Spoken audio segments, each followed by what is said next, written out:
ఈరోజు కార్యక్రమం పెట్టుకోవడం చాలా సంతోషంగా ఉంది. దురదృష్టవశాత్తు గత కొంత రోజులుగా చెక్కులు పంచుదాము, ఆల్మోస్ట్ ఏడాది అయింది మీ పిల్లల పెళ్ళి అయింది కదా, ఏడాది అయిపోయింది, మనం చెక్కులు ఇవ్వలేకపోతున్నామంటే ఎవరు టైం ఇవ్వక, ప్రభుత్వ పెద్దలు సహకరించక చాలా ఇబ్బంది పెట్టినారు.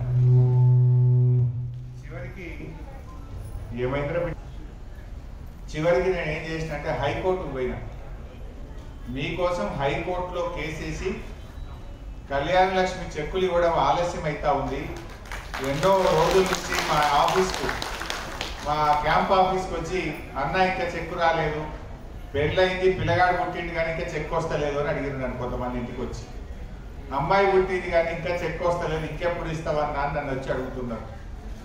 సరిగా నేను ఎన్నోసార్లు అడిగి ప్రభుత్వాన్ని వాళ్ళు ఎంతకు వినకపోతే హైకోర్టులో కేసేసి ఆర్డర్ తీసుకొచ్చి ఇవాళ ఈ కార్యక్రమం పెట్టి మీకు చెక్కులు పడిచే కార్యక్రమం చేస్తాను. అంటే ఆలస్యం అయితే ఏమైంది, మీరు కూడా ఎక్కడో సపోజ్ చేసి పెళ్లి చేసి ఉంటారు. ఇప్పుడు ఇల్లు కట్టి చూడు, పెళ్లి చేసి చూడు అనే సామెత ఉట్టిగా ఉండలేదు.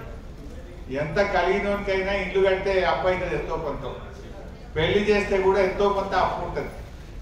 ఈ చేసే ఉడత భక్తి సాయంతో మీ అప్పేం తీరదు, మీ కష్టమేం తీరదు. కాకపోతే ఎంతో కొంత చేదోడు వాదోడుగా ఉంటుందని ఆ రోజుల్లో ఈ కళ్యాణ లక్ష్మి పథకాన్ని కేసీఆర్ గారు ప్రారంభించిన విషయం కూడా మీ అందరికీ తెలుసు. మొదలు 50,000తో స్టార్ట్ చేసినారు, తర్వాత 75,000 చేసింది, తర్వాత 1,116 చేశారు కేసీఆర్ గారు. మరి మొన్న వీళ్ళు మా కనకరాజ్ అన్నట్టు తులం బంగారం కూడా ఇస్తామన్నారు. తులం వచ్చిందా? దాని గురించి సప్పులు లేదు. నేను ఈ వేదిక ద్వారా ప్రభుత్వాన్ని, ముఖ్యమంత్రి గారిని కోరుతున్నా, దయచేసి తొందరగా తులం బంగారం ఇవ్వాలి, ఈ చెక్కులు ఇచ్చిన వాళ్ళకు కూడా తులం బంగారం ఇవ్వాలని చెప్పి నేను కోరుతా ఉన్నా. తొందరగా పథకాన్ని ప్రారంభించాలని కూడా ప్రభుత్వాన్ని నేను కోరుతా ఉన్నా. మీరు ఆ రోజు చెప్పింది కదా, మాట ఇచ్చినప్పుడు చేయాలన్నా వద్దా? కానీ మాట ఇచ్చి ఇప్పటిదాకా దాని గురించి సపోర్ట్ చేస్తలేరు.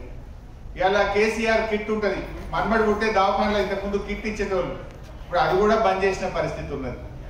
అంటే ఈ రకంగా మన న్యూట్రిషన్ కిట్ పోయింది, కేసీఆర్ కిట్ పోయింది, బంగారం మాయమైంది.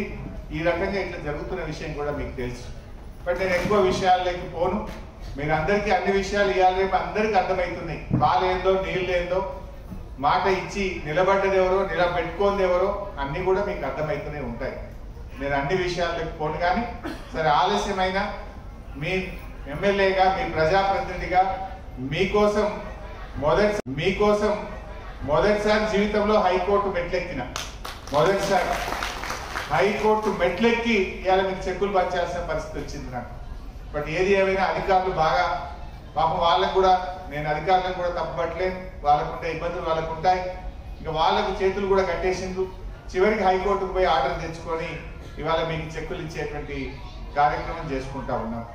మరి మీ అందరికీ ఇంకా మంచి జరగాలి, మంచిగా మన్మరాలు పుట్టి మీరందరూ సంతోషంగా ఉండాలని, మీ కుటుంబం ఆరోగ్యంగా ఉండాలని, మీకు భగవంతుడు ఆయుర ఆరోగ్యాలు ఇవ్వాలని, ఇంకా సుఖశాంతులతో మీరందరూ చల్లగా ఉండాలని ఆ దేవుడిని ప్రార్థిస్తూ ఈ చెక్కులు అందుకోవడానికి వచ్చిన అక్కా చెల్లెలందరికీ పేరు పేరున నా హృదయపూర్వక శుభాకాంక్షలు తెలియజేస్తూ నమస్కారం.